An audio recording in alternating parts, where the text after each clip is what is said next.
9 seconds. That's how long it took for Griffin Stroud to destroy himself. The CEO's refusal to shake Darius Langston's hand, captured on camera, shared millions of times, revealed more than prejudice. It exposed vulnerability. Behind Darius's calm exterior lay a meticulously crafted plan decades in the making.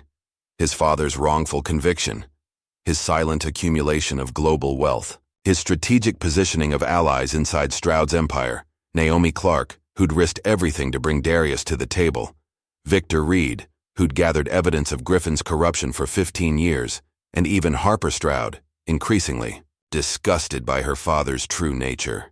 Griffin mistook Darius's quiet demeanor for weakness, never suspecting that the handshake he so casually refused would trigger the complete dismantling of his corrupt dynasty. Some called it revenge. Darius called it justice. Either way, it had already begun. Just before we get back to it, I'd love to know where you're watching from today, and if you're enjoying these stories, make sure you're subscribed, because tomorrow's special episode is one you definitely don't want to miss. The Investors Summit buzzed with anticipation. 300 of the most influential names in finance and technology had gathered in the grand ballroom of the Westbrook Hotel, where crystal chandeliers cast a soft glow over tables draped in white linen. The air was thick with expensive cologne and ambition. At the entrance, a man in a simple charcoal suit approached the security checkpoint. No entourage, no flashy accessories, just a quality watch and quiet confidence. The security guard glanced up with thinly veiled suspicion. "Name?" he asked, tone-clipped. "Darius Langston." The man replied softly. The guard's eyes flicked to his tablet. His expression shifted instantly. "Mr. Langston, I apologize, sir. I didn't recognize." "It's fine," Darius said with a small smile. "I prefer it that way." As the guard hastily stepped aside, Darius moved into the crowded reception area. Nobody approached him. Nobody recognized the man whose investment portfolio spanned 5 continents, whose equity-focused funds had disrupted traditional market structures, whose name appeared in financial journals, but rarely in tabloids. And that was exactly how Darius preferred it. Across the room, Griffin Stroud commanded attention at the center of an admiring circle. His tailored suit emphasized broad shoulders, and his silver hair was perfectly coiffed. His laugh carried over. The crowd, practiced, calibrated to sound both genuine and important. "Right this way, Mr. Langston," a young event coordinator whispered, materializing at Darius's side. "The keynote begins in 5 minutes." Darius nodded and followed, catching sight of Naomi Clarke near the stage. She was deep in conversation with an older board member, her posture tense despite her composed expression. When she spotted Darius, relief flashed across her face. She excused herself and crossed to him quickly. "You made it," she said, extending her hand. "Thank you for coming." "I said I would," Darius replied, his handshake firm but brief. "Everything set for the announcement?" "Yes, though Griffin changed the script again this morning." Something flickered in her eyes, irritation, perhaps concern. "Just, be prepared for his usual theatrics." The lights dimmed, and a spotlight hit the podium. Griffin Stroud strode onto the stage with the confidence of a man who had been born into wealth and had multiplied it tenfold. The audience quieted immediately. "Welcome to the future," Griffin began, voice resonant with practiced sincerity. "Today at Stroud Dynamics, we're not just changing the game. We're creating an entirely new playing field." For 20 minutes, Griffin outlined his company's vision, peppering his speech with carefully selected buzzwords: innovation, disruption, diversity. With each mention of diversity, Darius noticed Naomi's jaw tighten almost imperceptibly. "And that brings me to our most exciting announcement," Griffin said, lowering his voice conspiratorially. "Stroud Dynamics is proud to welcome one of the most brilliant minds in global finance to our executive investment team." A murmur rippled through the crowd. This partnership represents everything we stand for: breaking barriers, embracing fresh perspectives, and most importantly, Griffin paused for effect, recognizing talent regardless of background. Darius felt Naomi's subtle touch on his elbow. His cue. Please join me in welcoming our newest partner. Griffin's arm swept dramatically toward the side of the stage. Darius Langston. Applause erupted as Darius walked calmly to center stage. Griffin's smile was camera-ready, all white teeth and crinkled eyes. Darius extended his hand. The moment stretched. 1 second. 2.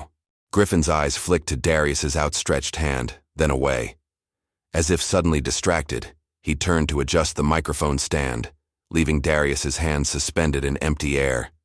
The silence was deafening.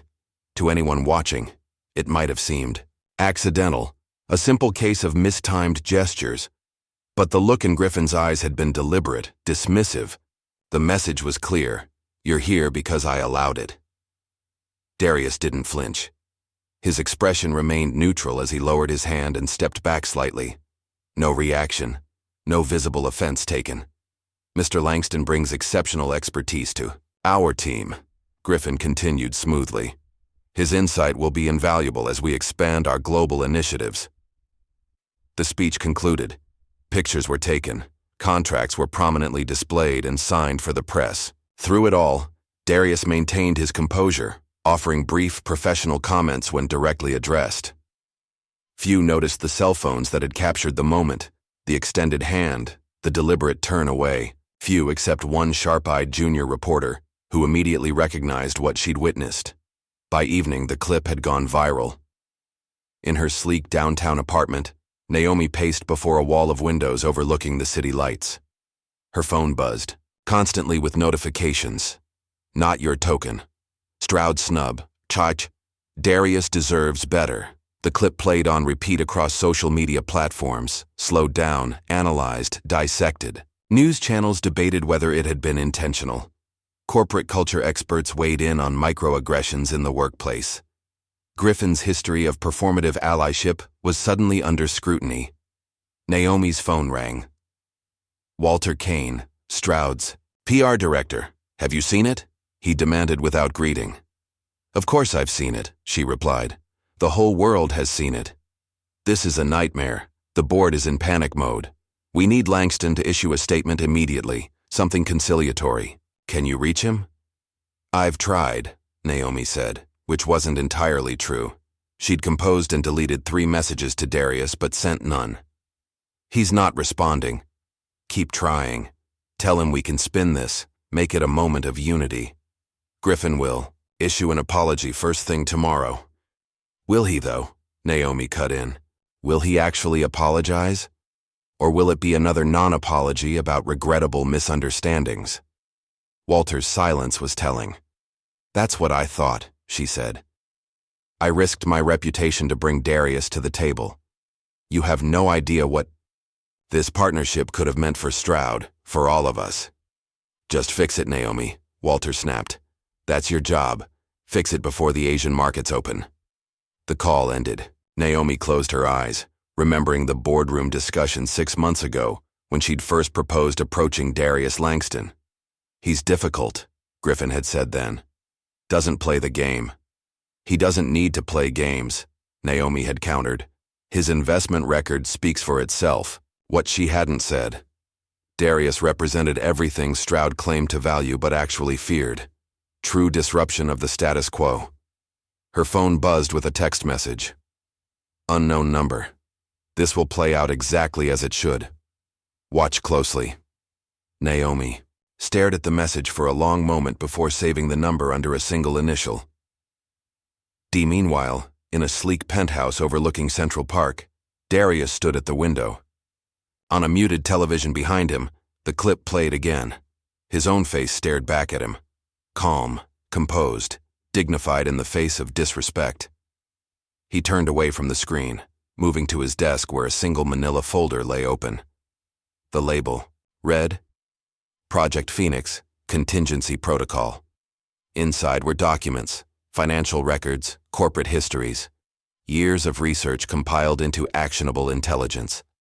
Information was power, and Darius had been gathering both for a very long time. He closed the folder and poured himself a glass of water. No alcohol tonight. He needed clarity.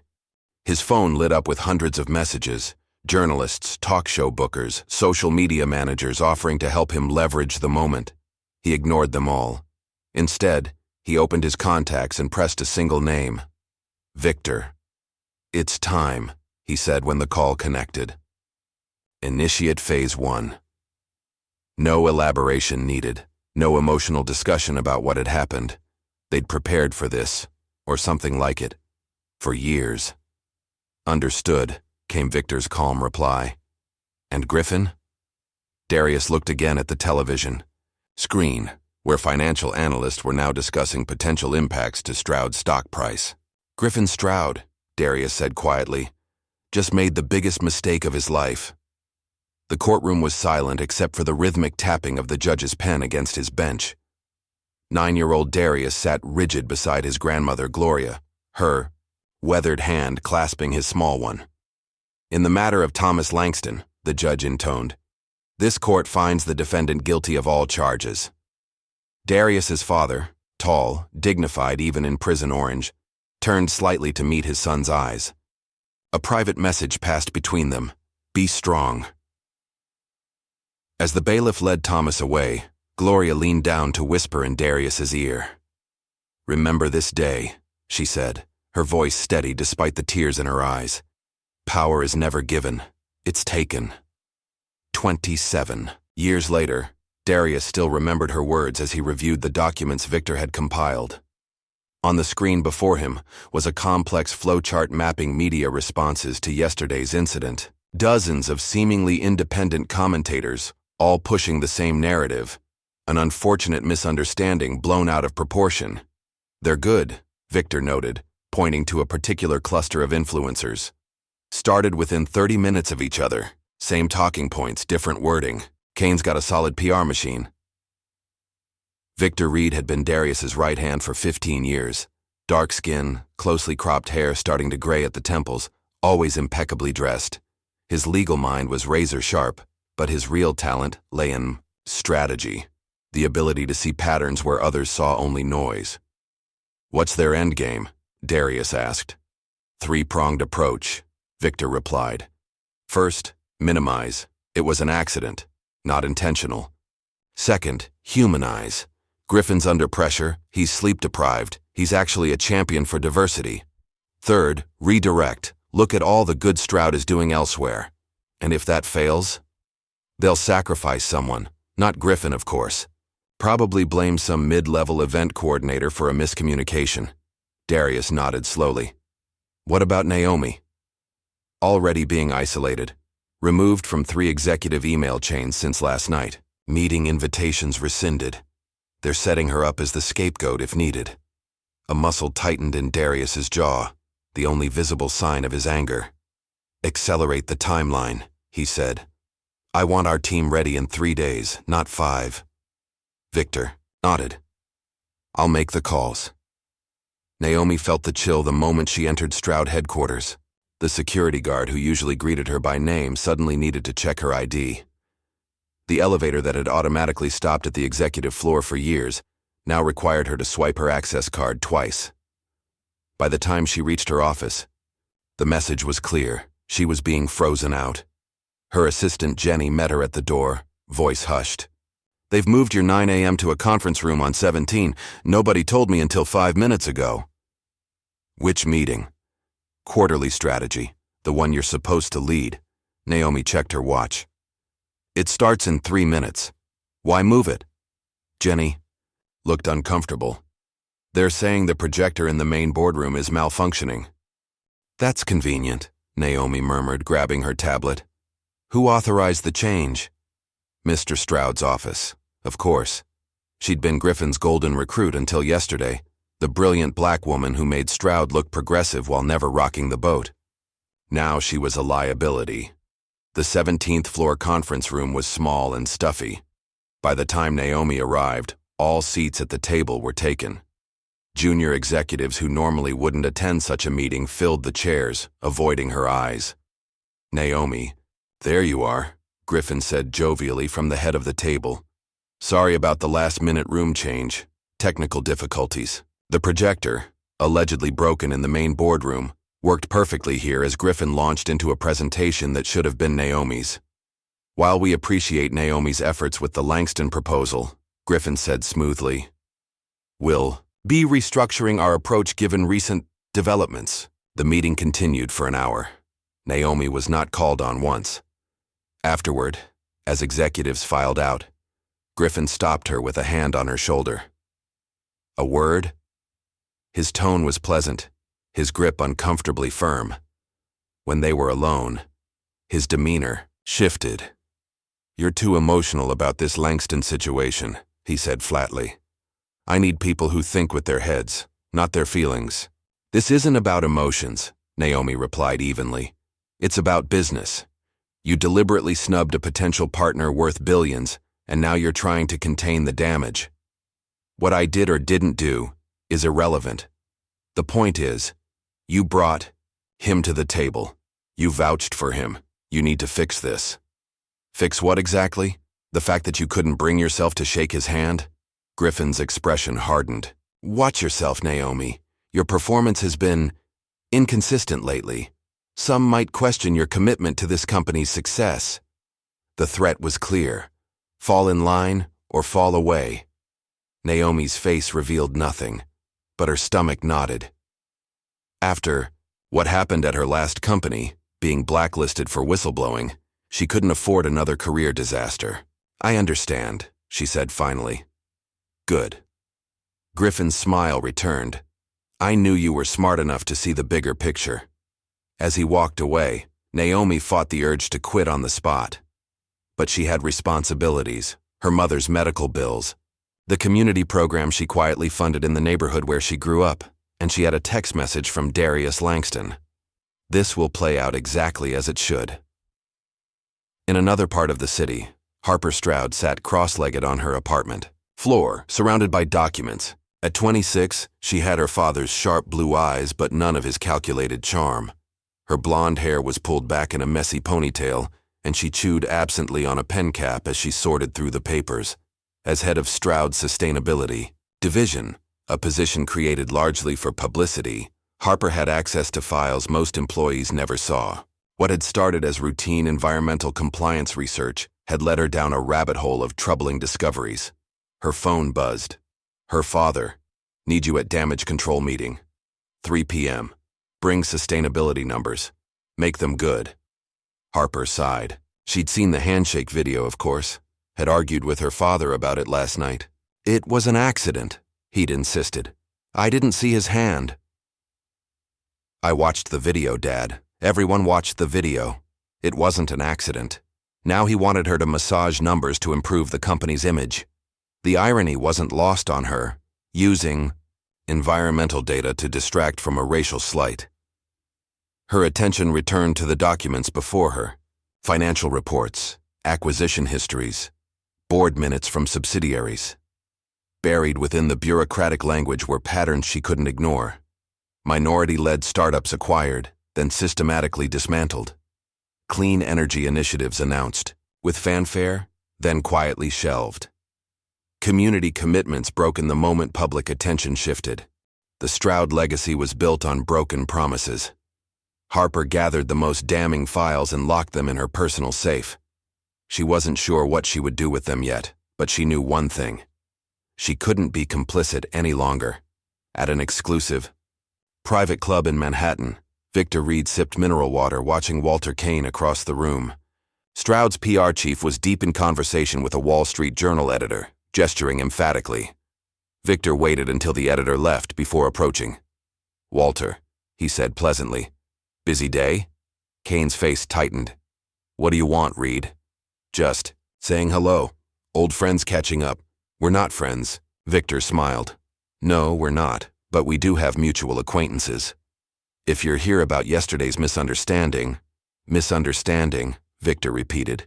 Interesting choice of words. What would you call it? I'd call it a glimpse behind the curtain, a revealing moment of truth. Kane leaned forward. Listen carefully. Your client is out of his depth. Griffin Stroud built this industry. He's survived recessions, scandals, and a dozen upstarts who thought they could take his throne. Perhaps, Victor conceded, but none of them were Darius Langston. What's that supposed to mean? Victor took a leisurely sip of his water. It Means Mr. Stroud should be careful about his Cayman accounts, particularly the ones not registered under his own name. Kane's face drained of color. How did you— We're not playing chess anymore, Walter, Victor said, standing to leave. This is war, and wars have casualties. As Victor walked away, his phone vibrated with a message from Darius. It's begun. Multiple whistleblowers coming. Forward. Prepare for acceleration. Late that night, Naomi returned to her office to find her door slightly ajar. She paused, certain she'd locked it earlier. Inside, everything looked untouched at first glance.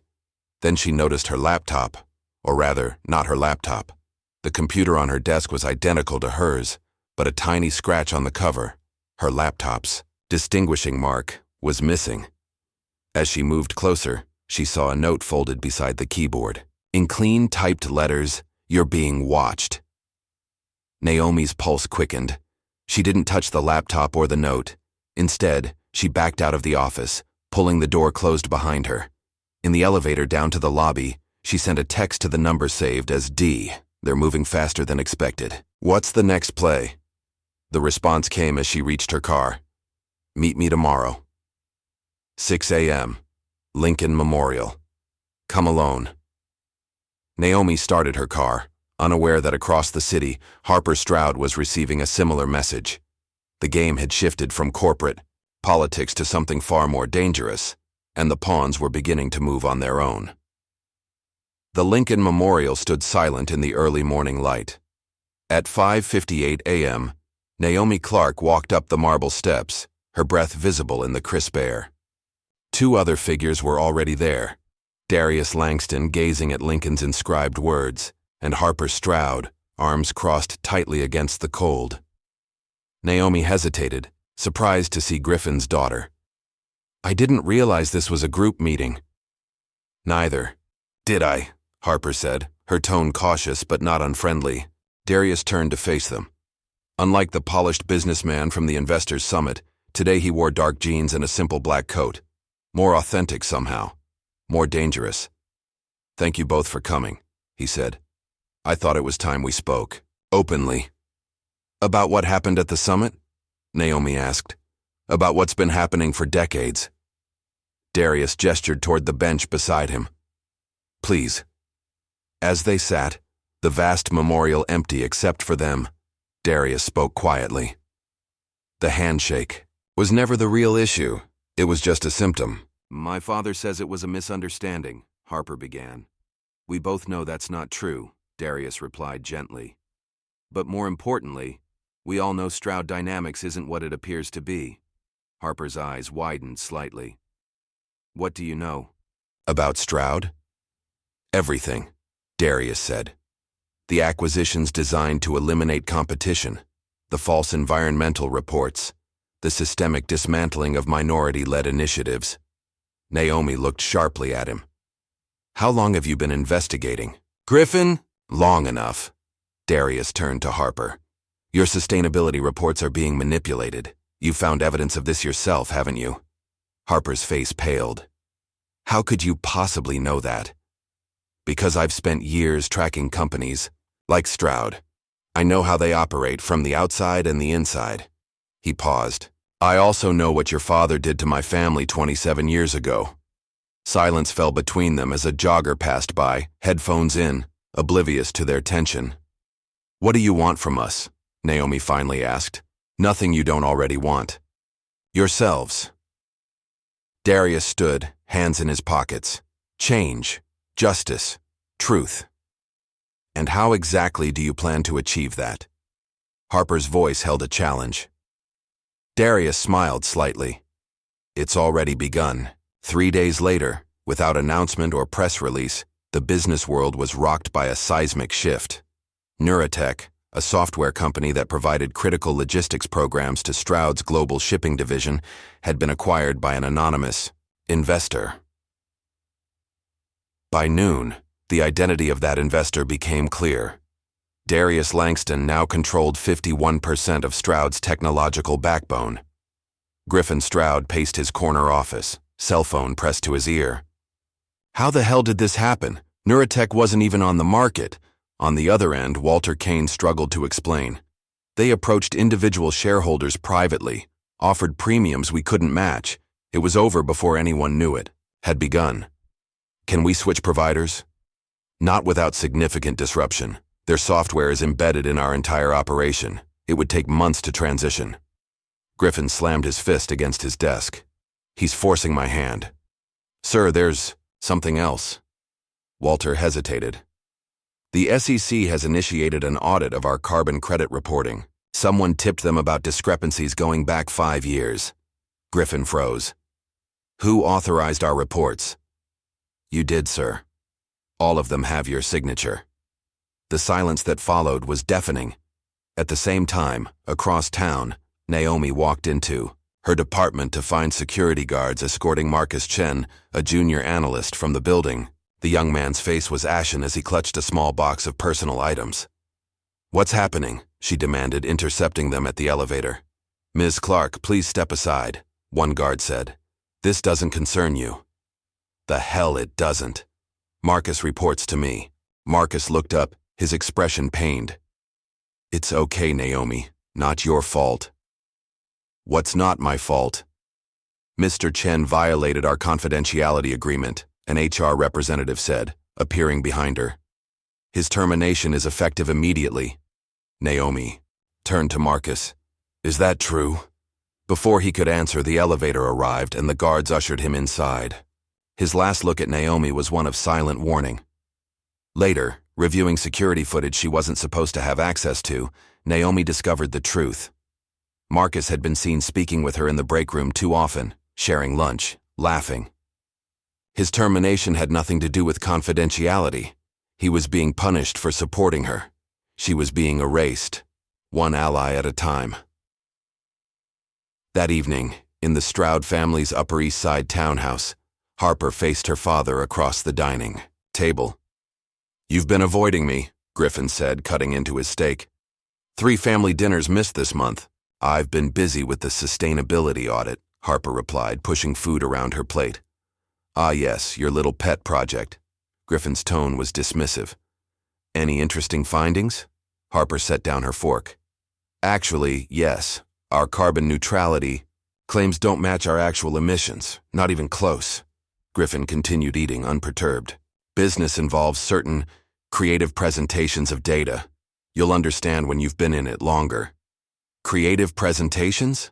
Harper's voice rose. Dad, it's fraud. We're lying to shareholders, to the public. It's called competitive positioning. It's called breaking the law. Griffin's calm facade cracked. Don't lecture me about how to run my company. Your company shakes hands with arms dealers and oil barons, Harper shot back. But you can't shake one man's hand because he scares you. Griffin's knife clattered against his plate.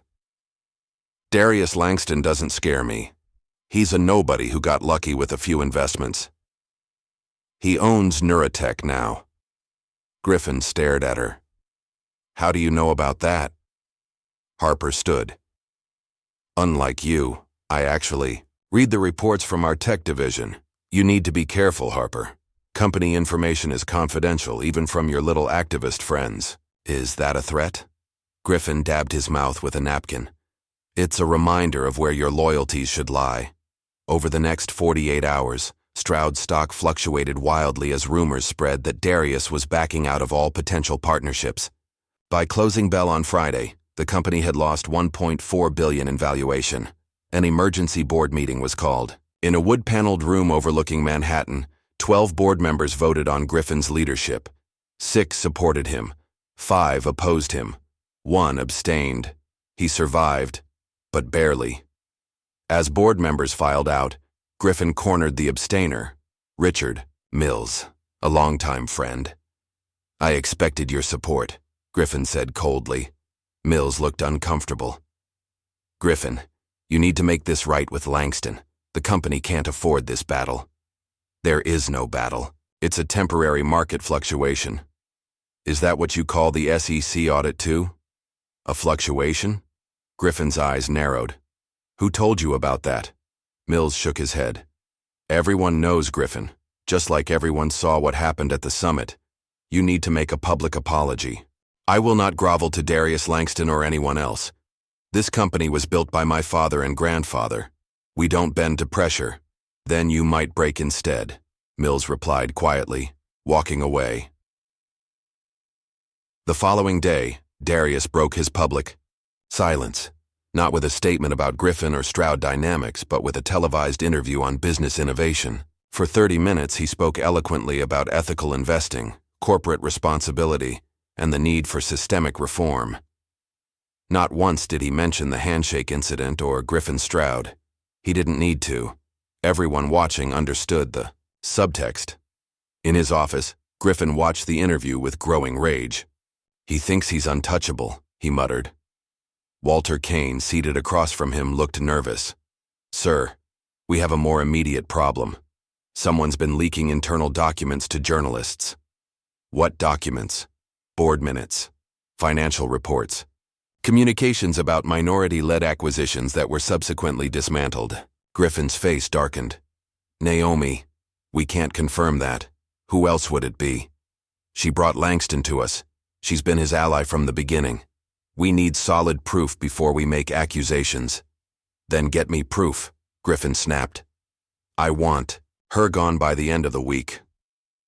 Unaware of the target on her back, Naomi was meeting with an investigative journalist from the Washington Post at a cafe far from Stroud headquarters. Victor Reid sat beside her, providing legal cover for what they were about to do. These documents are legitimate? The journalist asked, scanning the files on her tablet. Everyone, Naomi confirmed. Board approvals for initiatives that were later canceled without explanation. Financial records showing systematic defunding of diversity programs despite public commitments. And you're willing to go on record? Naomi glanced at Victor, who nodded slightly. Not yet, she said. But these documents speak for themselves. The sources are protected under whistleblower statutes. The journalist looked skeptical. Stroud has an army of lawyers. So do we, Victor replied smoothly.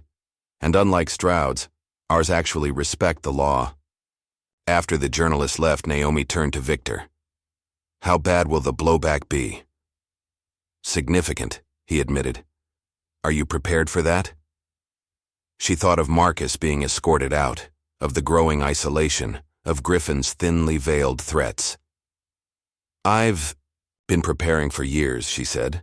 I just didn't know it. Walter Kane's office was in chaos. 3 different news outlets had just published damning exposés on Stroud's internal practices. His phone rang constantly with journalists seeking comment. Meanwhile, Griffin was demanding he identify the leakers immediately. In desperation, Walter called an emergency meeting of his PR team. 20 somber-faced employees gathered in the conference room. Someone in this company is actively sabotaging us, he began, eyes scanning the room. I want to know who. A young intern raised her hand hesitantly. Sir, I noticed Jared from graphic design accessing board documents last week. He doesn't have clearance for those. Walter pounced on this information. Get security. Have them escort Jared to my office immediately. An hour later, a confused graphic designer had been terminated, his company devices confiscated, his reputation in tatters. He wasn't the leaker, of course, but Walter needed a scapegoat, and Jared was convenient.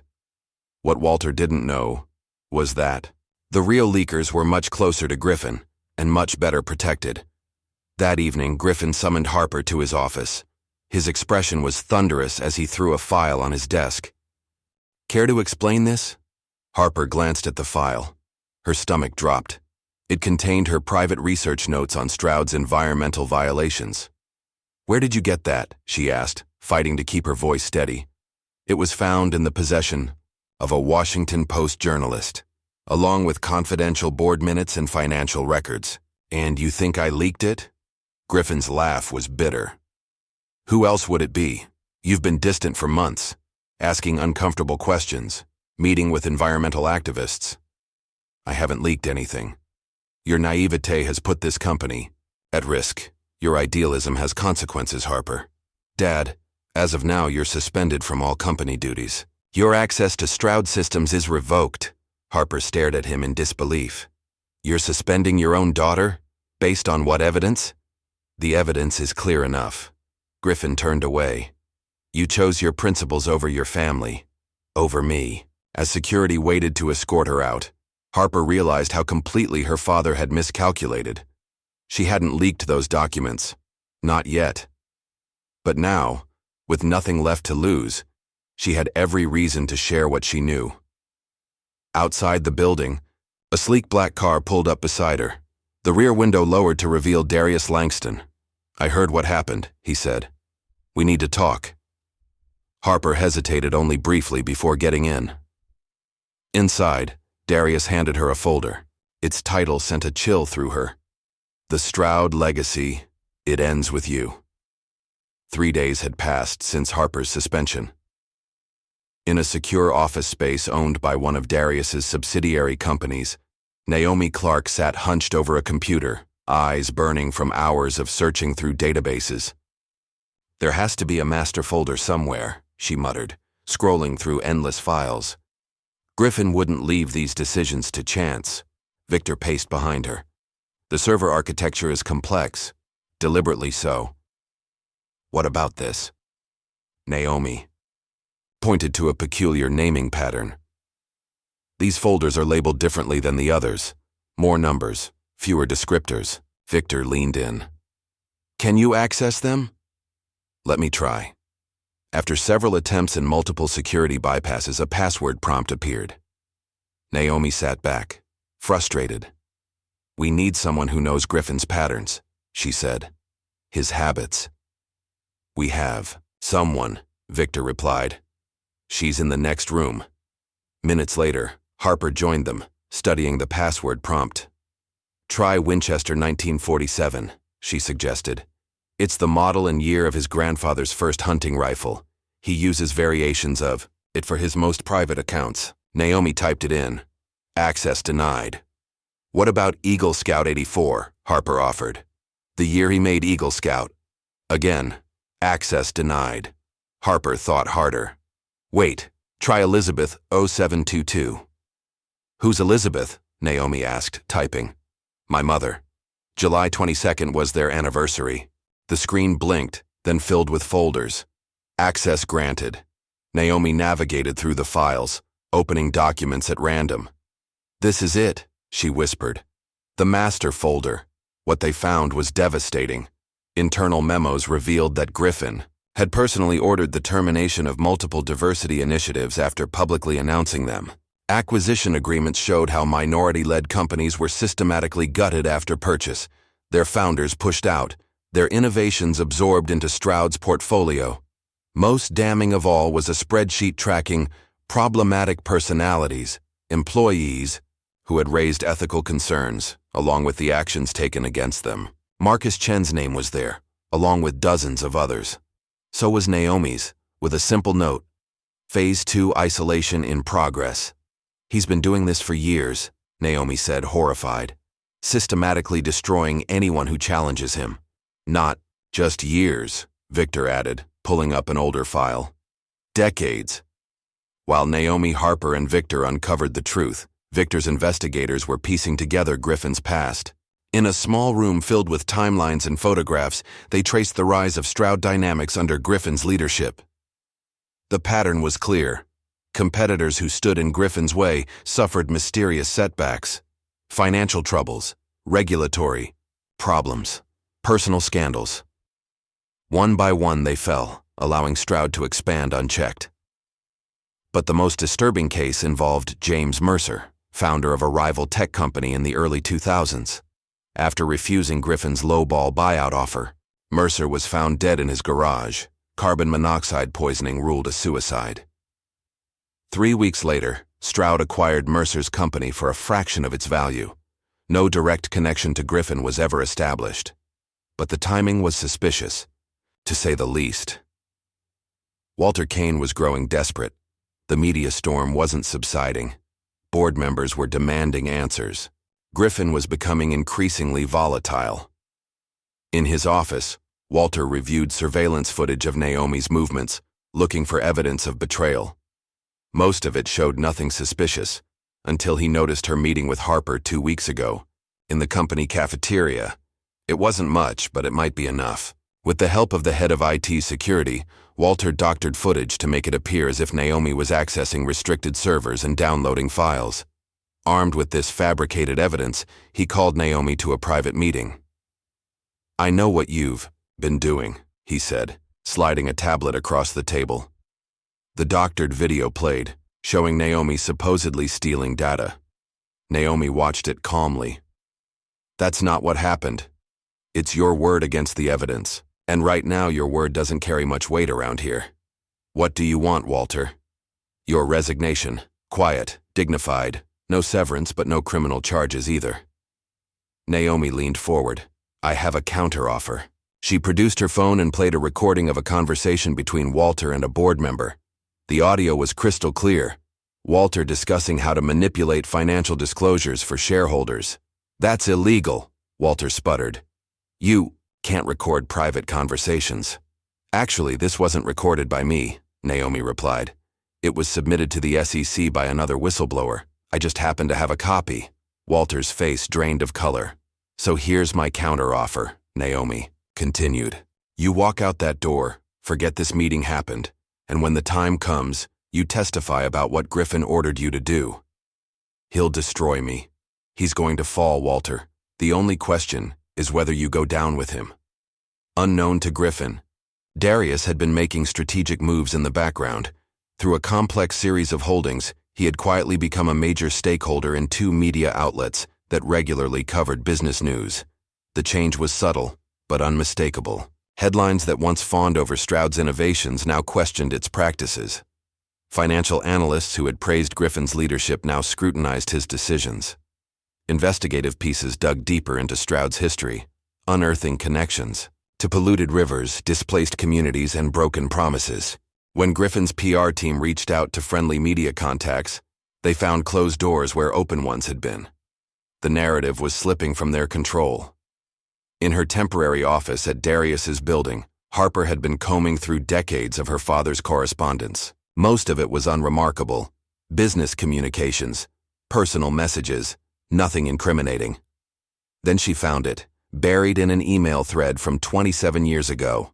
A short exchange between Griffin and Judge Howard Brennan. "Griffin, the Langston case has me concerned. His company's patents could cause problems down the line." Brennan, "Don't worry. I've reviewed the evidence. Thomas won't be a problem anymore." Griffin, "I appreciate your thoroughness. The club membership has been arranged as discussed." Harper's hands trembled as she reread the messages. Judge Brennan, the same judge who had presided over the case against Darius's father. The case that had sent Thomas Langston to prison. Her father hadn't just been a ruthless businessman, he'd corrupted the justice system itself. Harper printed the emails and placed them in a folder. Then she called Darius. "I found something you need to see," she said. "It's about your father." That night, as Naomi returned to her apartment, something felt wrong. The door was unlocked, though she distinctly remembered locking it that morning. Inside, her living room had been ransacked. Drawers pulled out. Books thrown from shelves, electronics missing. But she wasn't afraid. In fact, she smiled slightly as she surveyed the damage. They were too late. Everything of importance, every document, every recording, every piece of evidence had already been uploaded to secure servers beyond Griffin's reach. She made a single call.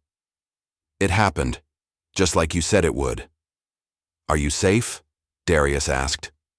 "Yes. They were looking for files, not me." "Good. It means they're desperate." His voice was calm, controlled. "The next phase begins tomorrow. Be ready." The next morning, Griffin Stroud called an emergency press conference to address the growing scandal. Standing before a forest of microphones, he projected confident indignation. "Stroud Dynamics has been the target of a coordinated cyber attack," he declared. "Confidential information has been stolen and manipulated to create a false narrative about our company." Reporters shouted questions. Griffin pointed to a friendly face from a usually supportive network. "Mr. Stroud, how do you respond to allegations that you personally ordered the termination of diversity initiatives after publicly announcing them?" Griffin blinked, thrown by the unexpected hostility. That's simply untrue. Stroud has been a leader in corporate diversity for decades. Another reporter jumped in. What about the leaked emails showing your involvement in the case against Thomas Langston 27 years ago? Griffin's composure cracked visibly. I have no idea what you're referring to. Judge Brennan. The club membership, the arrangement to ensure Thomas Langston was convicted. The press conference spiraled, out of control as reporters fired increasingly specific questions about incidents Griffin thought were safely buried. His denials became less convincing with each response. From the back of the room, Walter Kane watched in horror as 20 years of careful image management collapsed in real time. While Griffin faced the media, Stroud's board of directors was in emergency session. The room was tense, faces grim as they reviewed the mounting evidence against their CEO. We need to distance ourselves immediately, argued one director. The SEC investigation alone could cripple us. Griffin built this company, countered another. We can't abandon him based on stolen documents that may have been manipulated. The debate raged until the boardroom doors suddenly opened. A tech assistant hurried in, tablet in hand. I'm sorry to interrupt, but you need to see this. It's streaming live to the entire company. On the screen appeared Naomi Clarke, seated at a desk with the Stroud logo visible behind her. To the board of directors and all employees of Stroud Dynamics, she began. What I'm about to share has been independently verified and is currently being delivered to regulatory authorities. For the next 20 minutes, Naomi methodically outlined the evidence against Griffin, the fabricated environmental reports, the targeted destruction of minority-led acquisitions, the personal vendettas against whistleblowers. She presented documents, emails, financial records, each more damning than the last. Griffin Stroud has betrayed not only his investors and employees, she concluded, but the fundamental principles of ethical business conduct. The decision before this board is simple. Will you continue to enable corruption, or will you stand for justice? The broadcast ended. Silence filled the boardroom. Finally, Richard Mills spoke. I move for an immediate vote of no confidence in Griffin Stroud's leadership. Hands began to rise around the table.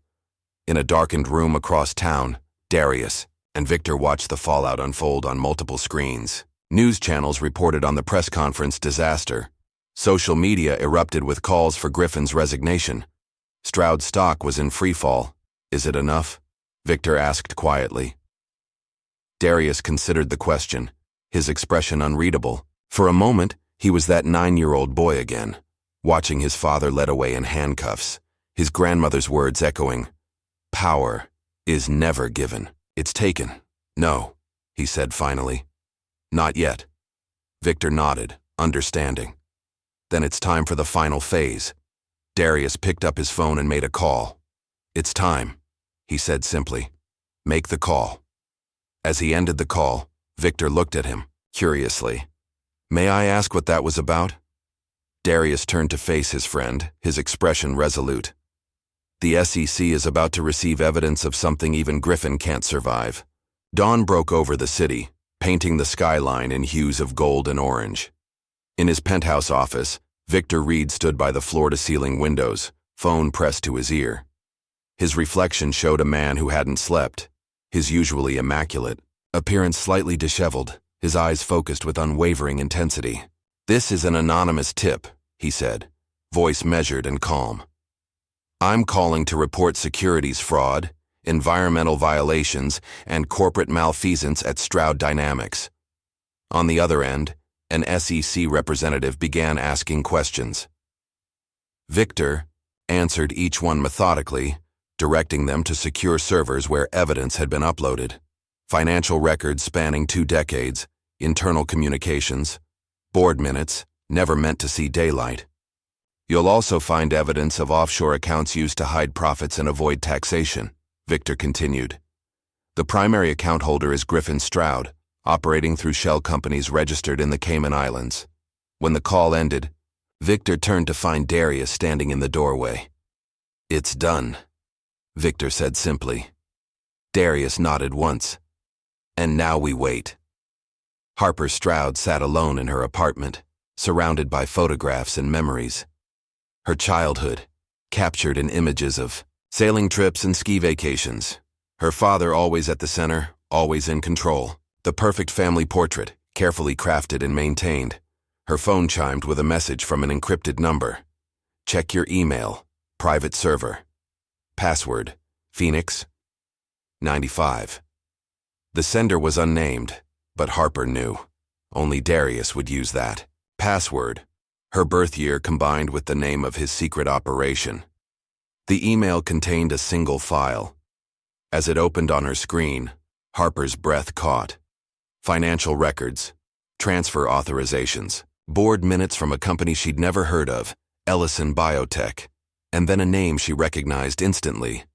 Elizabeth Stroud. Her mother. Harper had been told her mother died in a car accident when she was 2 years old. Her father rarely spoke of Elizabeth, and Harper had learned not to ask. The pain seemed too raw, even decades later, but the documents told a different story. Elizabeth Stroud had been a brilliant biochemist, founder of Ellison Biotech, named after her grandmother. The company had been developing promising treatments for autoimmune diseases when suddenly, funding dried up. Key investors pulled out. Overnight, research was halted, patents were challenged. Within 6 months, Ellison Biotech declared bankruptcy. 2 weeks later, Stroud Dynamics acquired the company's intellectual property for pennies on the dollar.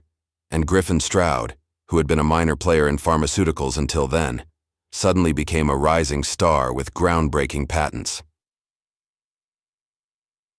Harper's hands trembled as she scrolled through emails between her father and various business associates, discussing strategies to undermine Elizabeth's company, to destroy her. The final document was a medical report. Elizabeth Stroud hadn't died in a car accident.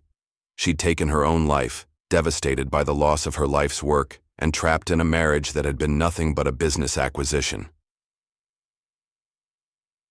The phone rang, startling Harper from her shocked trance. Darius. Now you know, he said quietly when she answered. How long have you known about this? Harper's voice was barely audible. I found the connection 3 years ago. I needed to be certain before sharing it with you. My entire life has been a lie. Not your life, Harper. Just the story you were told about it. She closed her eyes, tears streaming down her face. What am I supposed to do with this? That's your choice, Darius replied. I believe in informed decisions. Now you have information your father kept from you. After the call ended, Harper sat motionless, staring at her father's face in a family photo. The man who had raised her. The man who had destroyed her mother. The man who had built his empire on stolen dreams and broken lives. Her decision was made before she even realized it. She reached for her phone again. Darius Langston had maintained public silence since the investors' summit, letting actions speak, louder than words. But now, as cameras and reporters filled the atrium of his corporate headquarters, he stepped into the spotlight. Dressed in a simple navy suit, he approached the podium with quiet confidence. No notes, no teleprompter, just a man with truth as his weapon. Good morning, he began, his deep voice carrying without effort. For those who don't know me, I'm Darius Langston. I don't often speak publicly, but today requires clarity. The room fell silent, reporters leaning forward in anticipation. 3 months ago, I agreed to partner with Stroud Dynamics on what I believed could be a transformative venture. That partnership ended before it began, in a moment many of you have seen. He paused, but didn't reference the handshake directly. What you haven't seen is the pattern behind that moment, a pattern of behavior spanning decades, a pattern that has destroyed companies, careers, and lives. For the next 30 minutes, Darius outlined Griffin's history of corporate sabotage, environmental violations, and personal vendettas. He connected the SEC investigation to specific violations, backed by documentation displayed on screens behind him. He revealed how Stroud had systematically undermined minority-led businesses while publicly championing diversity. This isn't about a handshake, Darius concluded. It's about power being wielded without accountability. It's about justice being manipulated by privilege. It's about a broken system that rewards those who break the rules. Questions erupted from the gathered press. Darius answered each with the same measured calm, never raising his voice, never showing anger. His composure made the revelations all the more damning. When asked about his personal motivation, Darius paused thoughtfully. 27 years ago, Thomas Langston was wrongfully convicted of fraud. That man was my father. The evidence against him was fabricated. The judge who sentenced him was compromised, and the company that benefited from his imprisonment was eventually acquired by Stroud Dynamics. A murmur ran through the crowd. So yes, this is personal. But it's also much bigger than me or my family.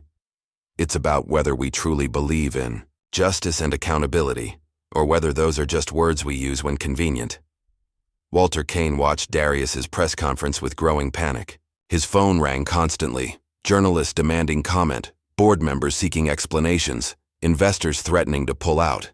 In desperation, he drafted a press release claiming the documents Darius presented were forgeries, part of a coordinated attack on Stroud's reputation. He distributed it to friendly media contacts, offering exclusive interviews with anonymous company sources who would debunk Darius's claims. But something had changed. Media outlets that had reliably carried Stroud's water for years were suddenly asking uncomfortable questions. Who were these anonymous sources? Could Walter provide evidence that the documents were forged? What about the SEC investigation? Was that fabricated too? In a last-ditch effort, Walter created a fake email from Naomi suggesting she had manipulated data to damage the company. He leaked it to a tabloid news site known for minimal fact-checking. The story appeared online within hours. Disgruntled executive sabotages Stroud Dynamics. Walter's relief was short-lived. Within minutes, Naomi was live on a competing network. Calmly dismantling the fake email with forensic precision, she presented timestamps, server logs, and video evidence proving she couldn't have sent the message. More damaging still, she revealed Walter's history of creating false narratives to protect Griffin, including evidence of paid influencers who promoted Stroud while pretending to be independent voices. By evening, Walter's reputation was in tatters. His phone stopped ringing. Even Griffin wouldn't take his calls. The SEC investigation moved with unusual speed, likely accelerated by the public attention and the comprehensive evidence provided. Stroud's stock plummeted another 40% in a single day as investors rushed to distance themselves from what was quickly becoming a corporate pariah. Griffin, barricaded in his office, railed against the betrayal. His assistant had quit. His PR team was in disarray. Even his personal lawyer had stopped answering his calls. When his private elevator opened to reveal 2 SEC agents and a federal marshal, Griffin's face drained of color. "Griffin Stroud?" the marshal asked. "My attorneys will handle this," Griffin said, reaching for his phone. "Sir, we have a warrant to seize all electronic devices and financial records on these premises. We also have a court order freezing your personal and corporate accounts." "This is outrageous. Do you know who I am?" The marshal's expression remained impassive. "Yes, sir. That's precisely why we're here." While Griffin faced the initial stages of what promised to be a lengthy legal battle, Darius arranged a private meeting with Stroud's board of directors. The setting was neutral ground, a conference room in a downtown law firm. The directors, already shaken by recent events, grew visibly uncomfortable as Darius entered alone, carrying a single folder. "Thank you for agreeing to meet," he began. "I'll be brief. Griffin Stroud has betrayed your trust and violated his fiduciary duty. The evidence is overwhelming and will only become more damaging as the investigation continues." Richard Mills, the senior board member, cleared his throat. "We've called an emergency shareholder meeting to address leadership concerns." "That's a start," Darius acknowledged, "but insufficient. The corruption extends beyond Griffin. This board has approved fraudulent reports, ignored ethical violations, and enabled systemic discrimination." "That's an unfair characterization," another director protested. "Is it?" Darius opened his folder and removed a document. "This is a sworn statement from your former head of diversity and inclusion, detailing how this board repeatedly blocked meaningful initiatives while publicly claiming progress." He placed the document on the table, and removed another. This is testimony from 3 former executives describing how they were pushed out after raising ethical concerns about business practices that this board approved. One by one, Darius presented evidence implicating each director in Stroud's toxic culture. Not all had actively participated in wrongdoing, but all had looked the other way. All had chosen profit over principle. You have 2 options, Darius concluded. Resign voluntarily or face the same scrutiny Griffin is now experiencing. I've prepared statements for each scenario. The room was silent for a long moment before Mills spoke again. What do you want, Mr. Langston? Control of Stroud? Revenge? What I want is justice, Darius replied, and a corporate culture that doesn't destroy lives for quarterly profits. And you think you can create that? Not alone, but with the right leadership, yes. By meeting's end, 5 directors had agreed to resign. The remaining 3 would stay on to ensure continuity during the transition, with the understanding that they too would step down once new leadership was established. As Darius left the building, he sent a text to Victor. Phase 1 complete. Prepare for acquisition. The downtown Marriott's grand ballroom had been hastily prepared for Griffin's press conference. Once, such an event would have filled the room with supportive business leaders and friendly press. Today, the front rows held mostly Stroud employees, their attendance mandatory, their expressions anxious. Griffin Stroud approached the podium with the confident stride of a man accustomed to controlling the narrative. His suit was impeccable, his silver hair perfectly styled. Only those who knew him well would notice the tension in his jaw, the slight tremor in his hands. Thank you all for coming, he began, voice steady despite the circumstances. I stand before you today as the victim of an unprecedented attack on my character and my company. Cameras flashed as Griffin gestured emphatically, portraying himself as a businessman under siege. The SEC investigation is nothing more than a politically motivated witch hunt. The so-called evidence being circulated has been manipulated to paint a false picture of Stroud dynamics and my leadership. He continued for 20 minutes, weaving a narrative of persecution and conspiracy.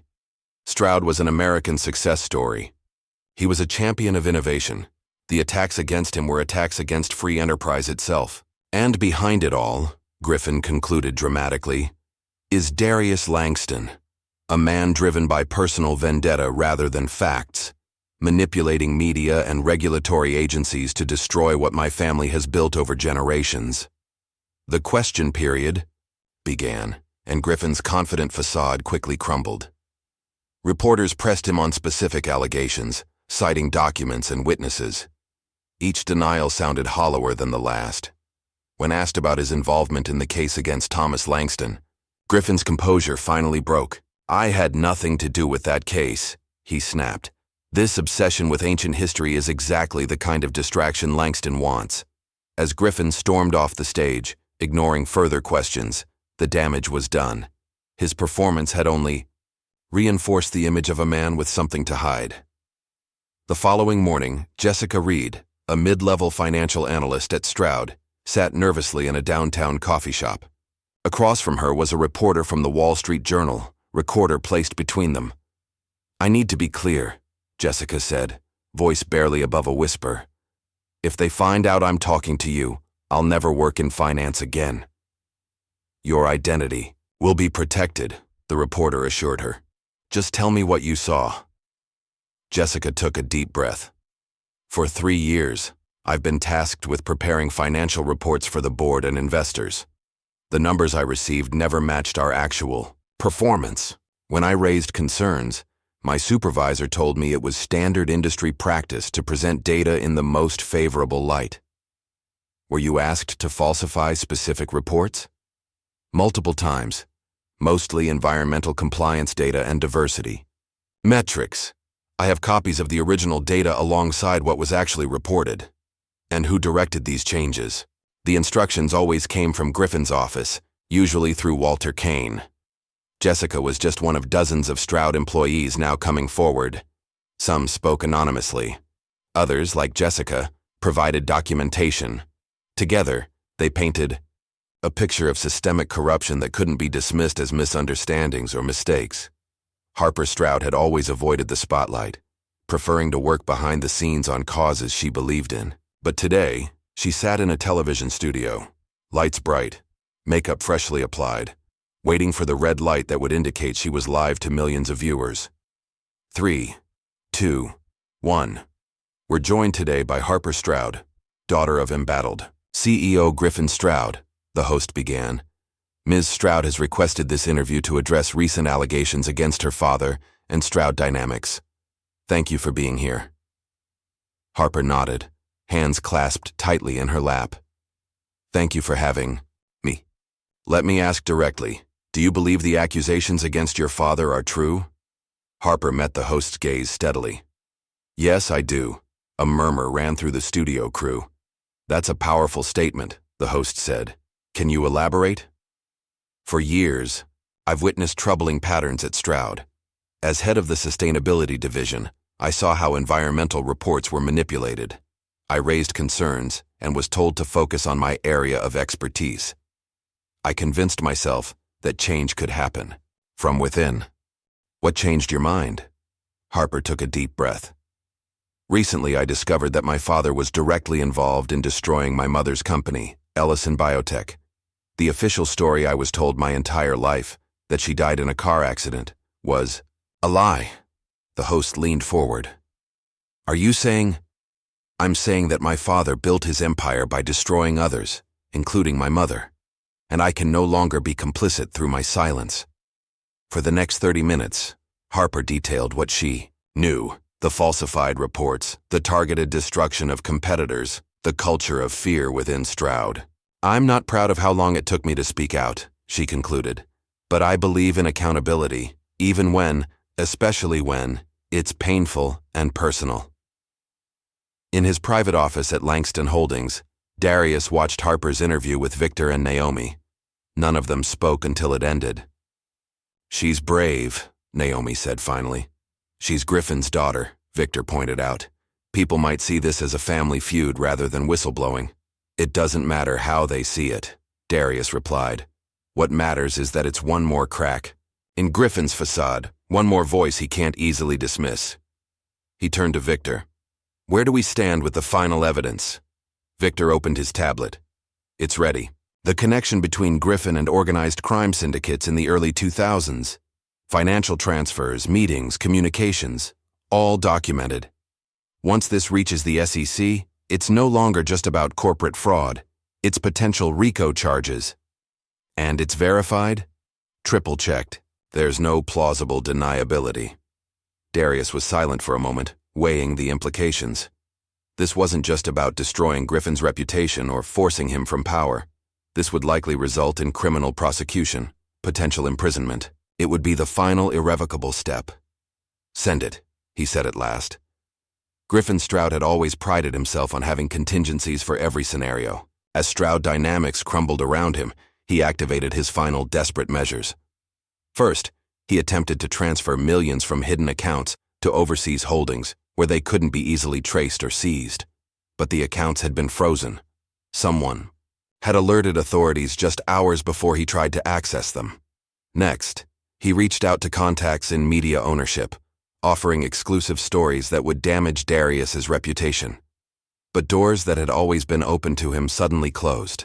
Calls went unreturned, emails unanswered. In growing desperation, he hired private investigators to dig into Darius's past, seeking anything that might discredit him. But Darius's life, while private, had been remarkably clean. His business dealings were ethical, his personal life discreet, but uncontroversial. The rare skeleton in his closet had already been publicly acknowledged and addressed. Griffin's final attempt was perhaps his most shameful. He approached a judge he'd known for years, suggesting that his legal troubles might disappear with the right guidance from the bench. The judge, already aware of Griffin's involvement with Judge Brennan decades earlier, recorded the conversation and reported the attempted bribery. By week's end, Griffin Stroud's assets were frozen, his reputation destroyed, his freedom in jeopardy. Former allies distanced themselves. Friends suddenly couldn't be reached. Even his country club membership was under review. The fall was complete, public, and irreversible. As Stroud Dynamics teetered on the brink of collapse, the board made a surprising announcement. Naomi Clarke would serve as interim CEO while the company underwent restructuring. Her first press conference marked a dramatic departure from Griffin's style. No grand pronouncements or defensive posturing. Instead, she presented a clear-eyed assessment of the company's failings and a roadmap for fundamental change. Stroud Dynamics has betrayed the trust of its employees, its investors, and the public, Naomi began. Acknowledging that fact is the first step toward earning back that trust. She announced a comprehensive ethics overhaul, new leadership throughout senior management, and specific measurable commitments to environmental sustainability and diversity. This isn't about rebranding or quick fixes, she emphasized. It's about building a company that operates with integrity at every level. When asked about Darius Langston's role in the company's future, Naomi was direct. Mr. Langston has agreed to serve as a strategic advisor during this transition. His expertise in ethical business practices will be invaluable as we rebuild. Behind the scenes, the real arrangement was more significant. Through a carefully structured deal negotiated by Victor, Darius would acquire controlling interest in Stroud at a fraction of its previous valuation. The Stroud name would eventually be phased out, the company absorbed into Langston Holdings, more ethical corporate structure. Griffin Stroud's legacy would be systematically erased, replaced by a vision of business that prioritized sustainability, diversity, and social responsibility. The final blow came on a rainy Tuesday morning. Federal agents arrived at Griffin's Upper East Side townhouse with arrest warrants. The charges were extensive: securities fraud, wire fraud, obstruction of justice, and, most surprisingly to the public, conspiracy charges related to organized crime activities. News helicopters captured the image that would dominate headlines for days: Griffin Stroud, in a raincoat thrown hastily over pajamas, being led in handcuffs to a waiting vehicle. For Darius, watching from his office, the moment brought no joy, only a quiet sense that a circle had closed, his father's wrongful conviction balanced, however imperfectly, by Griffin's rightful one. He turned away from the television and focused instead on the future. Naomi had already begun implementing changes at Stroud. Harper was establishing a foundation in her mother's name to support women in STEM fields. Victor was coordinating the complex legal and financial aspects of the acquisition. The work of true justice, not just punishment but repair and reconstruction, was just beginning. That evening, in a small ceremony attended only by his closest associates, Darius announced the official launch of the Langston Initiative for Corporate Ethics. "My father believed that business could be a force for good," he told the gathered few. "Today, we begin proving him right." 3 weeks after Griffin Stroud's arrest, spring had brought new life to the city. Trees along Park Avenue displayed fresh, green buds, and morning light streamed through the windows of what was once Griffin's corner office. Naomi Clarke stood gazing at the view, contemplating the seismic shifts of the past month. The office still bore traces of its former occupant, the imposing mahogany desk, the strategic placement that ensured everyone who entered had to walk a gauntlet of Griffin's achievements mounted on the walls. A knock on the door interrupted her thoughts. "Come in," she called. Darius Langston entered, carrying 2 cups of coffee. He handed one to Naomi and leaned against the desk. "You could change the decor, you know," he said, glancing around the space. "This room screams intimidation tactic." Naomi sipped her coffee. "I've been too busy stopping the company from imploding to think about interior design." "Fair point." Darius studied her for a moment. "How are you holding up?" "Honestly, I'm exhausted. The board meetings, the damage control, the reorganization." She sighed. "But it's necessary work." "It is," Darius agreed. "And you're the right person to lead it." Naomi raised an eyebrow. "Am I? I thought you were planning to take over Stroud." "I'm planning to save what's worth saving," Darius clarified. "The company needs a new direction. It needs your direction." From his jacket pocket, he withdrew a folded document and placed it on the desk. The board will announce this tomorrow, but I wanted you to hear it from me first. I'm recommending you for permanent appointment as CEO. Naomi stared at the document, momentarily speechless. I assumed you'd want control after everything Griffin did. I don't need a title to have influence. What I need is a partner who understands both what was broken and how to fix it. Darius moved toward the window. You've been fighting from the inside for years. Now you have the chance to make the changes you've always wanted. Naomi picked up the document, scanning its contents. This is unexpected. Is it? You were brave enough to risk everything to expose corruption. Who better to ensure it never happens again? A genuine smile, the first in weeks, crossed Naomi's face. There will be conditions, I assume. Just one, Darius replied. That you commit to building something better than what came before. Not just more profitable. Better. Naomi extended her hand. That's a condition I can live with. This time, the handshake sealed a partnership based on mutual respect, the antithesis of the one that had set everything in motion. In a sunlit cafe across town, Harper Stroud sat across from Darius, an untouched croissant on her plate. The past month had aged her, shadows under her eyes testifying to sleepless nights. Yet there was a new clarity in her gaze, a certainty that had replaced confusion. How are you? Darius asked. Still processing, Harper admitted. Finding out your entire life narrative was constructed on lies takes some adjustment. I understand that better than most. Harper nodded, acknowledging the truth of his statement. My father's lawyers keep calling. They want me to speak at his bail hearing, character witness. Will you? No. The word was firm, decisive. I've said what I needed to say, publicly and privately. A comfortable silence settled between them before Harper spoke again. I've been thinking about Stroud Dynamics, what it was, what it could be. I'd like to help with the restructuring. In what capacity? I know the company inside out, the good and the bad. I know which initiatives were genuine and which were for show. I could help Naomi navigate the transition. Darius considered her proposal. It won't be easy. Some will see you as a traitor to your father. Others will never fully trust you because of your name. I know, but turning away would be another form of running from the truth. I need to help fix what my family broke. Then I have a proposition for you, Darius said. The board is creating a new position, Chief Ethics Officer. The role would involve complete oversight of corporate conduct, with direct reporting lines to both the CEO and the board. Hope flickered in Harper's eyes. You're offering me the job? I'm suggesting you'd be uniquely qualified for it. Your insider knowledge combined with your proven commitment to truth would make you invaluable. Even though I was complicit for years?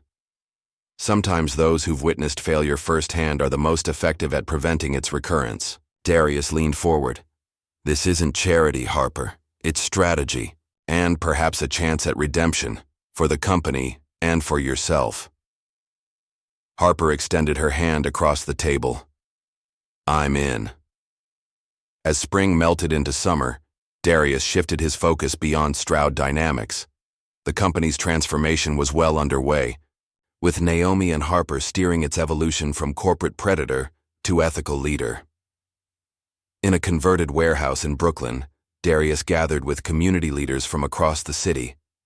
The space hummed with energy as representatives from education, technology, and environmental justice organizations mingled, curious about why they'd been invited. Darius stood before them, dressed simply in jeans and a button-down shirt. This wasn't a corporate presentation. This was personal. Thank you all for coming, he began. Many of you have worked in your communities for decades, with limited resources and little recognition. Today, that changes. He outlined a vision that had been forming for years, long before the confrontation with Griffin. A comprehensive initiative to direct substantial resources into underserved communities, focusing on education, technological access, and environmental restoration. This isn't charity, Darius emphasized. It's investment in our collective future, and it's long overdue. The program would provide seed funding for community-led businesses, scholarships for students from marginalized backgrounds, and infrastructure for sustainable development. But most importantly, it would be guided by the communities themselves, not dictated from above. My role isn't to tell you what your neighborhoods need, Darius explained. It's to ensure you have the resources to create solutions that work for your communities. As the meeting progressed to specific proposals and budgets, a young community organizer raised her hand. "Why now?" she asked bluntly. "You've had wealth and influence for years. Why this sudden focus on grassroots investment?" A fair question. Darius considered it thoughtfully. "It's not sudden," he replied. "It's the culmination of a long journey. Recent events removed certain obstacles and created new opportunities. But this has always been the plan. So taking down Stroud was just a step toward this? Justice and progress often travel the same road," Darius said. "What happened with Griffin Stroud opened doors that were previously closed. I'm simply walking through them and inviting all of you to join me."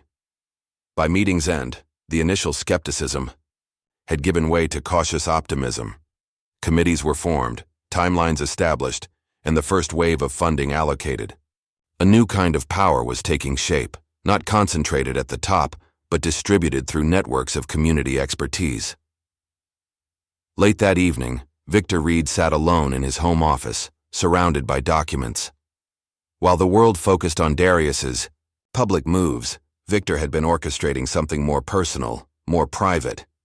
On his screen was a carefully constructed legal entity, Phoenix Holdings. Separate from Darius's main business interests, this company had been quietly acquiring properties and investments around the globe. Properties that once belonged to individuals who had aided Griffin Stroud in his rise to power. A subtle form of justice, invisible to most but deeply satisfying to Victor. Every corrupt judge, every complicit board member, every unethical partner who had enabled Griffin's empire. Their legacies were being systematically dismantled through careful financial maneuvering. Victor's phone rang. "Darius, are you still at the office?" Darius asked when Victor answered. "Just wrapping up some Phoenix matters." A pause. "How far does this go, Victor?" The question caught Victor off guard. "What do you mean?" "The secondary acquisitions, the targeting of Griffin's former allies. I didn't authorize that expansion." Victor's pulse quickened. He'd been careful to keep these activities compartmentalized, away from Darius's direct oversight. "It's a natural extension of our strategy, ensuring complete dismantling of Griffin's network. That wasn't our agreement. Sometimes justice requires going beyond the initial target. You know that better than anyone." Another pause, longer this time. "We need to talk. Tomorrow, my office." The call ended, leaving Victor unsettled. For 15 years, he'd been Darius's right hand, his fixer, his strategist. They'd shared a vision of justice against corrupt power, or so he thought. Now, for the first time, Victor wondered if their definitions of justice had diverged along the way. While Darius worked to reshape business relationships with underrepresented communities, Naomi was implementing radical changes at what was now officially Langston Stroud International. The hyphenated name was temporary, a bridge between what was and what would be. In the main auditorium, Naomi addressed hundreds of employees, many watching remotely from global offices. For decades, this company operated on a simple principle: profit above all else, she began. That era is over. Our new mission centers on 3 equal priorities: profitability, sustainability, and equity. She outlined specific structural changes: transparent compensation practices to eliminate gender and racial pay gaps, environmental impact assessments for all projects, community benefit requirements for new developments, and independent ethics oversight for every division. Some of you may be wondering if these changes mean we'll be less successful financially, Naomi acknowledged. The evidence suggests otherwise. Companies with diverse leadership and ethical practices consistently outperform their competitors over time. She moved away from the podium, her tone becoming more personal. "I know many of you are afraid. You're wondering if your jobs are secure, if your skills will still be valued, if everything you've worked for might disappear. Those are valid concerns. She scanned the audience, making eye contact with as many people as possible. What I can promise you is this. We will be transparent about our plans. We will provide training and support for anyone whose role is changing. And we will build something that you can be genuinely proud to be part of, not just because it's profitable, but because it's right. The response was uncertain at first, tentative applause giving way to stronger support as the message resonated. Change was coming, but perhaps it wasn't something to fear. 6 months after Griffin's arrest, Darius attended the Global Economic Forum in Davos. Once a fortress of traditional corporate power, the forum had been forced to adapt to changing realities. Darius had been invited to speak on the future of ethical business. The auditorium was packed. Business leaders, politicians, and media figures filled every seat, drawn by curiosity about the man who had toppled one of their own. Darius approached the podium with characteristic calm, surveying the room filled with power brokers whose worldview he challenged. "We stand at a crossroads," he began. "For generations, we've operated under the assumption that business exists solely to generate profit. Everything else, environmental impact, social consequences, ethical considerations, was secondary at best, irrelevant at worst." He paused, letting the words settle. That model is not just morally bankrupt. It's practically unsustainable. The climate crisis, growing inequality, and social unrest aren't external problems for business to navigate around. They're direct consequences of how we've defined success. For the next 30 minutes, Darius outlined a different vision. One, where corporate success was measured not just by quarterly earnings, but by positive impact on communities and ecosystems. Not as charity or corporate social responsibility, but as fundamental to the business model itself. Some call this idealistic, he acknowledged. I call it necessary, and increasingly, so do consumers, employees, and investors. The question isn't whether business will change, but whether you will lead that change or be dragged into it kicking and screaming. The audience response was mixed. Skepticism from old guard executives, enthusiasm from younger attendees, thoughtful consideration from those in between. Darius hadn't expected universal agreement. Transformation never began with unanimity.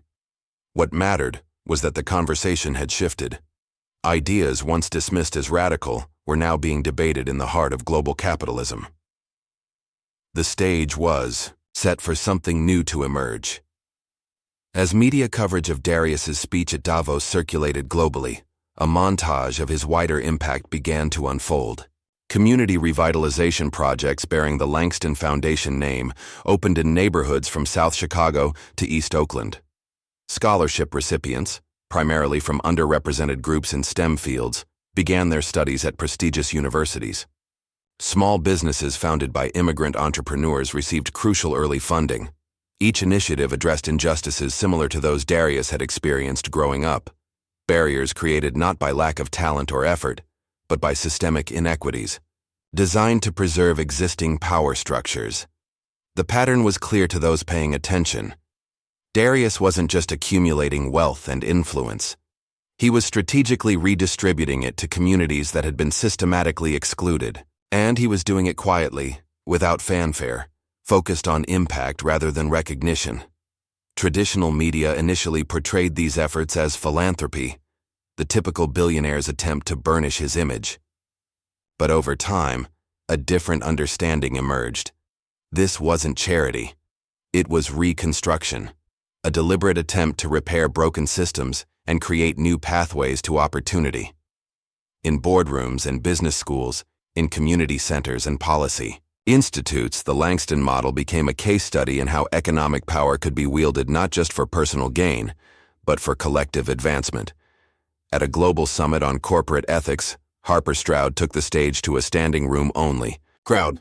No longer just Griffin's daughter, she had established herself as a formidable advocate for business transparency and accountability.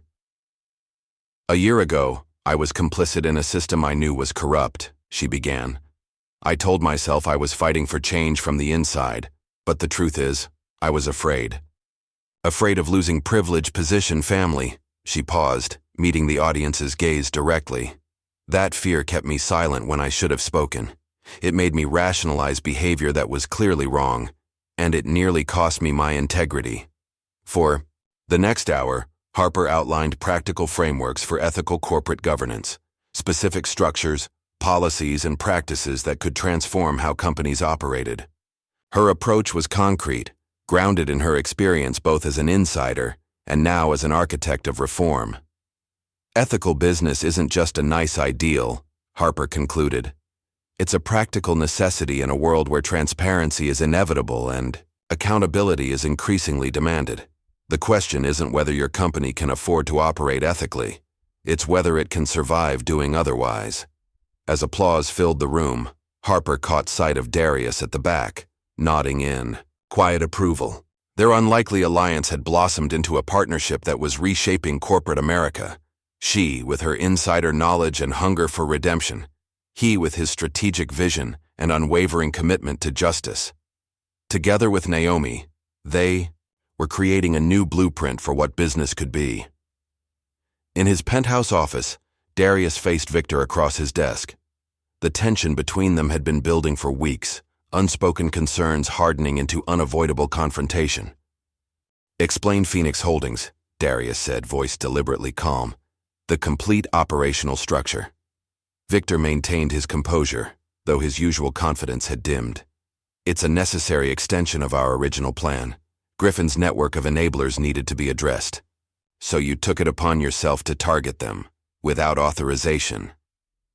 "I used my judgment, as I've always done," Victor replied. "These people helped Griffin destroy your father. They corrupted the system that should have protected him. And that justifies exceeding your authority?" Victor leaned forward.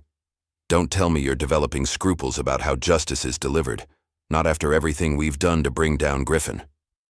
"There's a difference between exposing corruption and becoming the very thing we fought against," Darius said quietly. "Is there? Or is it just a matter of who holds the power?" Victor's voice had an edge now. "You've always known I play the long game, Darius. I've been 3 steps ahead since the beginning, anticipating moves, creating contingencies, protecting your interests. My interests are yours." The question hung in the air between them. Victor stood, straightening his suit jacket. "I think after 15 years, I've earned the benefit of the doubt.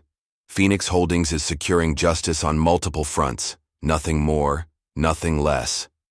By targeting people without due process, by unilaterally deciding who deserves punishment, as if what we did to Griffin was any different." Darius's expression hardened. Griffin was exposed through legal channels. Evidence was submitted to proper authorities. The system worked as it should. "The system worked because we manipulated it," Victor countered. "Let's not pretend otherwise." For a long moment, neither man spoke. 15 years of trust and shared purpose seemed to crumble between them. "I want Phoenix Holdings dissolved," Darius said finally. "All assets returned to their legal owners." Victor laughed, short and bitter. "That's not possible, and you know it. The acquisitions were legal, if strategic. The structures are in place. It's done. Then undo it. I can't. And if I'm being honest, I won't."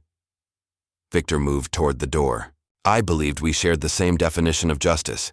Clearly, I was wrong." "Victor, you've achieved your revenge, Darius. You've remade yourself as the ethical businessman, the visionary reformer. Good for you. But don't expect me to pretend that what we did to Griffin wasn't personal. It was always personal for both of us." With that, Victor walked out, leaving Darius to confront an uncomfortable truth. In their pursuit of justice, had they crossed the same lines they'd condemned Griffin for crossing? 2 days later, in a private meeting room at her attorney's office, Harper finalized the documents for a public statement she'd been preparing for weeks. Her hands trembled slightly as she signed the last page. "Are you sure about this?" her lawyer asked. "It's not too late to reconsider." Harper nodded firmly. "It's necessary. For me and for everyone affected by my family's actions." The statement acknowledged her own role in Stroud's toxic culture, not just as a passive witness, but as someone who had benefited from and sometimes enabled her father's corrupt practices. It detailed specific instances where she could have spoken up but remained silent, and it committed to concrete acts of restitution. This goes beyond what's legally required, her lawyer noted. It opens you to potential liability. I'm aware, Harper replied, but legal minimum isn't the standard I'm holding myself to anymore. Later that day, the statement was published simultaneously in major newspapers and online platforms. The response was immediate and varied. Admiration from some, skepticism from others, outrage from Griffin's remaining defenders.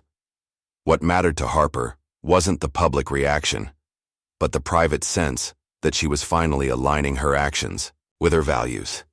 The path to redemption wasn't about being forgiven, it was about becoming someone worthy of trust. Months passed. Seasons changed. The drama of Griffin's fall gradually faded from headlines, replaced by newer scandals and crises.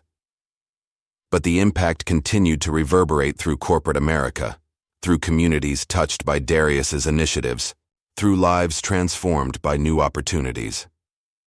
On a crisp autumn day, Darius returned to a place he hadn't visited in decades, the courthouse where his father had been convicted. The building looked smaller than he remembered, less imposing to adult eyes than to a child's. He climbed the stone steps slowly, memories washing over him. The fear and confusion of that day, his grandmother's steady hand in his, the last look his father had given him before being led away. Inside, the courtroom was empty, the day's proceedings finished. Darius stood in the center of the room, absorbing the symmetry of his journey. From powerless child to one of the most influential business leaders in the country, from victim of a corrupt system to architect of its reform. The circle was complete, the debt paid. The wrong, if not righted, at least acknowledged and addressed. As he turned to leave, his phone vibrated with a news alert. The headline made him pause. Griffin Stroud linked to 3 unsolved murders in pharmaceutical industry. Darius read the article with growing unease. The evidence connecting Griffin to these deaths was circumstantial but compelling. Financial transactions, threatening communications, suspicious timing. Exactly the kind of pattern they had uncovered during their investigation into Griffin's business practices. But Darius hadn't known about murder allegations. They hadn't been part of his evidence against Griffin. At the end of the article was a telling line. Sources close to the investigation credit anonymous tips from someone with intimate knowledge of Stroud's operations. Victor, it had to be. Still pursuing his own version of justice, expanding the scope of Griffin's crimes beyond what they had proven together. Darius put away his phone, troubled by the implications. Victor's actions raised uncomfortable questions about means and ends, about where justice ended and vengeance began. Questions Darius would need to confront, not just about Victor, but about himself. A week later, in what was once Griffin's office, Naomi signed the final paperwork making her appointment as CEO permanent. The room had been transformed, the imposing desk replaced with a round table, the walls now displaying art from local creators rather than trophies of corporate conquest. "Congratulations," Darius said, witnessing the moment. "It's official." Naomi set down her pen, a mix of pride and responsibility in her expression. "I never imagined this is where I'd end up when I brought you in as a potential partner." "Life rarely follows our plans," Darius observed. "Sometimes it offers something better. And sometimes worse," Naomi added. "I heard about Victor." Darius nodded, his expression sobering. "A reminder that power can corrupt even those fighting against corruption. Will you try to stop him?" "I'm not sure I can, or if I should." Darius gazed out the window at the city skyline. "The line between justice and vengeance is thinner than I once thought." Naomi joined him at the window. "That's why accountability matters, not just for others but for ourselves. It's the difference between what Griffin did and what we're trying to build." "You sound like you've given this some thought." "Every day," Naomi admitted. "Power comes with responsibility, whether it's in a corporate office or a community initiative. The question is always the same. How do we use it?" Darius considered her words. "By remembering its purpose, by ensuring it serves something larger than ourselves." Together, they looked out at the city, not as conquerors surveying their domain, but as stewards of something fragile and valuable, the possibility of change.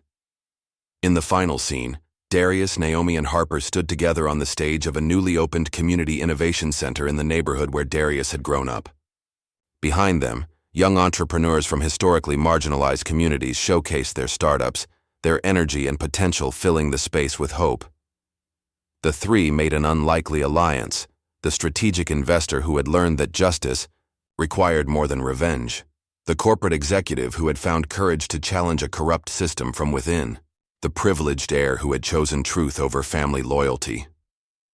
Together, they represented a new approach to power, one that measured success not by dominance, but by positive impact. Not perfect, still learning, but committed to a different path.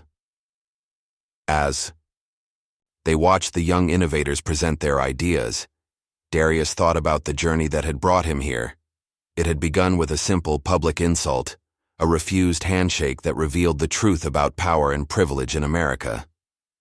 But it would end with something far more significant, a fundamental shift in who held power, how it was used, and who benefited from it. The screen faded to black, the words, "Change is inevitable," appearing in white text. But they were followed by additional words, "Justice is not." For true justice, the kind that transformed systems rather than simply punishing individuals, required more than righteous anger. It required vision, strategy, and the courage to build something better from the ashes of what had been destroyed.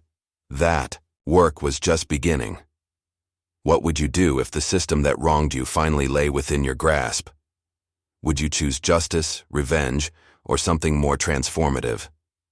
If this story of power, corruption, and redemption resonated with you, please like and subscribe for more thought-provoking narratives that challenge our understanding of justice and change.